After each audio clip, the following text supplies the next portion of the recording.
हाय मेरे दोस्तों, मैं अशोक कुमार आज आपके लिए एक और नई क्लास के साथ में आज हम बात करेंगे मात्रक कैसे ज्ञात करते हैं। बहुत टॉप टॉपिक है आज का कि मात्रक कैसे ज्ञात करते हैं। कई प्रकार की कंपटीशन एग्जाम में ये क्वेश्चन पूछे जाते हैं, किसी का मात्रक पूछ लिया जाता है या कोई फॉर्मूला पूछ लिया जाता है संबंध। तो आज पूरा हल करेंगे इसे हम। मात्रक को कहते हैं हम यूनिट। यूनिट का मतलब है मात्रा जिसमें किसी भौतिक राशि को मापते हैं। किसी भी भौतिक राशि को मापने के लिए हमें मात्रक की आवश्यकता होती है। और मात्रक दो प्रकार का होता है। पहला होता है फंडामेंटल यूनिट और दूसरा होता है नंबर 2 डिराइव्ड यूनिट्स। इसको हिंदी में बोलते हैं मूल मात्रक और इसे बोलते हैं व्युत्पन्न मात्रक।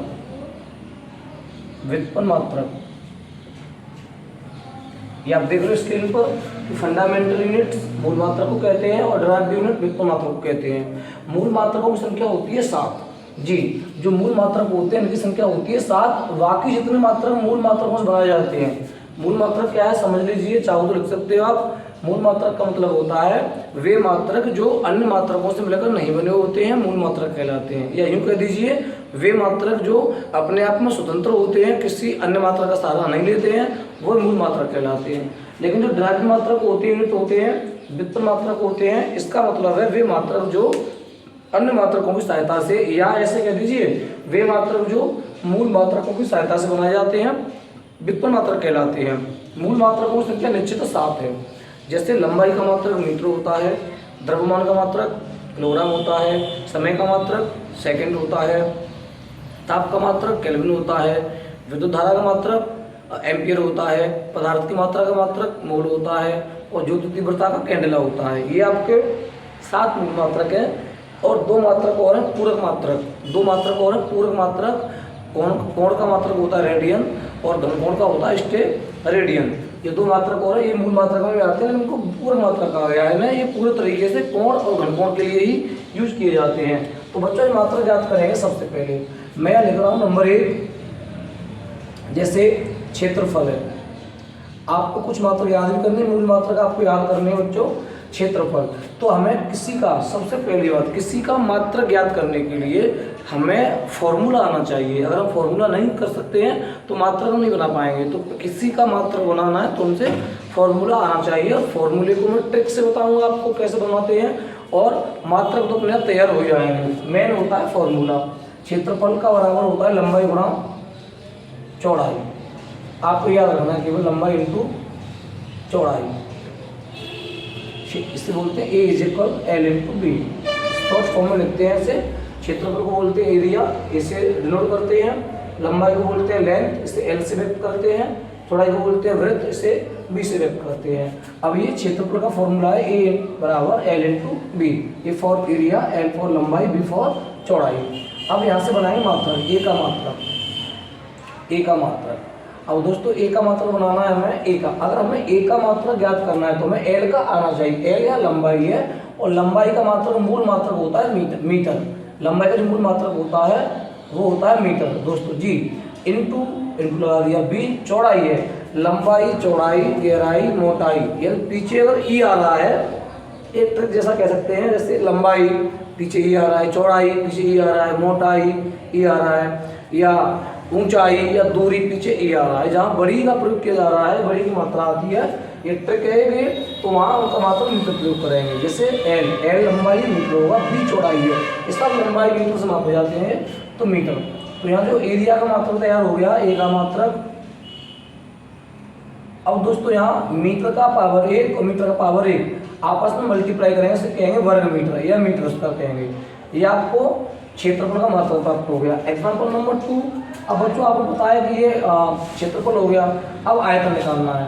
आयतन तो दोस्तों आयतन बराबर होता है लंबाई गुणा चौड़ाई गुणा मोटाई या ऊंचाई। अब इससे आयतन को बोलते हैं volume, L × B × H। V for volume आयतन, L फॉर लंबाई, B फॉर वृत्त चौड़ाई, H से होता है हाइट। हाइट को बोलते हैं ऊंचाई। बच्चों यहाँ से B का मात्रक हमें निकालना है तो यहाँ एक चीज़ ध्यान रखनी है, लंबाई का मीटर मात्रक होगा मीटर, और चौड़ाई का मीटर होगा, और ऊंचाई का भी मीटर होगा। कितना मिल जाएगा? मीटर क्यूब या घन मीटर कह सकते हैं। तो मीटर क्यूब आयतन का मात्रक। फॉर्मूला देखिए, आपको क्षेत्रफल का याद है तो हम आयतन निकाल सकते हैं, लंबाई चौड़ाई ऊंचाई जोड़ दीजिए, आयतन बन जाएगा। नंबर 3 हम बात करते हैं चाल की। चाल को तो सब लोग जानते हैं, चाल बराबर दूरी बट्टे होता है समय, दूरी बटे समय।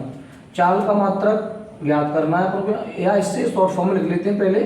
चाल को वेलोसिटी स्पीड कहते हैं, इसे व्यक्त करते हैं बी से, क्योंकि स्पीड को एस से व्यक्त नहीं करते हैं, एस का प्रयोग किया जा रहा है विस्थापन करेंगे। B equal D upon T.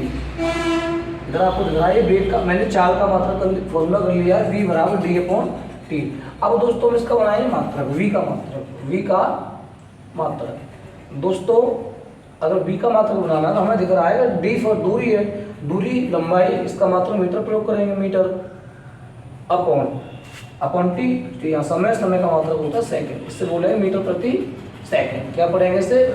वेग और चाल। यहाँ ध्यान देना है, यही वेग का मात्रक है, वेग का मात्रक है जी दोस्तों। जो चाल का मात्रक होता है मीटर प्रति सेकंड, यही वेग का मात्रक होता है मीटर प्रति सेकंड। अब बात करते हैं नंबर 4। नंबर 4 पे आपको आ जाता है तुम्हारा घनत्व। घनत्व का फॉर्मूला होता है द्रव्यमान बटे आयतन, द्रव्यमान बटे आयतन। अगर हम आयतन का भाग करें द्रव्यमान मास में, तो हम घनत्व ज्ञात कर सकते हैं। तो घनत्व के यहाँ मात्रा इससे व्यक्त करेंगे डी से, डेंसिटी कहते हैं इसे, डेंसिटी। अब यहाँ दूरी को प्रयोग कर लिया, डी से दूरी को व्यक्त कर लिया। अब डेंसिटी है, इसकी अंग्रेजी डी से स्टार्ट होती है। यहाँ डिस्टेंस है, डिस्टेंस अपॉन टाइम। अब दूरी भी डी और घनत्व डी, तो कंफ्यूज हो जाओगे, इसलिए घनत्व को व्यक्त करते हैं ग्रीक भाषा के अक्षर रॉ से, रॉ कहते हैं। Rho is equal M upon V. M यहाँ द्रव्यमास है, द्रव्यमान, वी फॉर वॉल्यूम, आयतन। रॉ का बनाना है को मात्रक is equal M mass, mass का मात्रक किलोग्राम होता है बच्चों, किलोग्राम अपॉन वी का होता है मीटर क्यूब। अब वी का मात्रक कहाँ है? अब बनाना नहीं है, आपको पहले से पता है कि वी जो आयतन है, ये रहा आयतन वी। हमने वी का मात्रक पहले ही ज्ञात कर लिया है, कितना? Metre cube. तो यहाँ हमें डायरेक्ट वी का मात्रक, या वी क्या आयतन है, तो आयतन का मात्रक मीटर क्यूब। तो घनत्व का मात्रक क्या बन जाएगा? किलोग्राम प्रति मीटर क्यूब। नंबर 5 अब बात करते हैं हम त्वरण की। त्वरण का फॉर्मूला होता है वेग परिवर्तन बटे समयांतराल। और दोस्तों यहाँ त्वरण को व्यक्त करते हैं स्मॉल ए से, इसे कहते हैं एक्सेलरेशन। और वेग को व्यक्त करते हैं बी से, लेकिन यहाँ परिवर्तन डेल्टा लगा देंगे यहाँ, और समयांतराल को डेल्टा टी से, समय को टी से, समयांतराल को डेल्टा टी से। यहाँ से त्वरण का निकालो मात्रक, ए का मात्रक। जैसा कि पता है वेग वी फॉर, यहाँ वेग है और मैं बता दिया मैंने वेग का मात्रक क्या होगा, चाल का होता है मीटर प्रति सेकंड। तो बी का मात्रक लगाएंगे मीटर प्रति सेकंड अपॉन समय का होता है सेकंड। इसके नीचे एक मान क्रॉस मल्टीप्लाई पलट देंगे, भाग में संख्या पलट जाती है, तो क्या बन जाएगा? मीटर सेकंड का सेकंड से गुणा होकर सेकंड स्क्वायर। जी दोस्तों, मैंने आपको ये 5 मात्रक करा दी। आप कोई भी फॉर्मूला ले लीजिए, किसी भी फॉर्मूले से आप इसी विधि से आप कोई मात्रक ज्ञात कर सकते हैं। Thank you.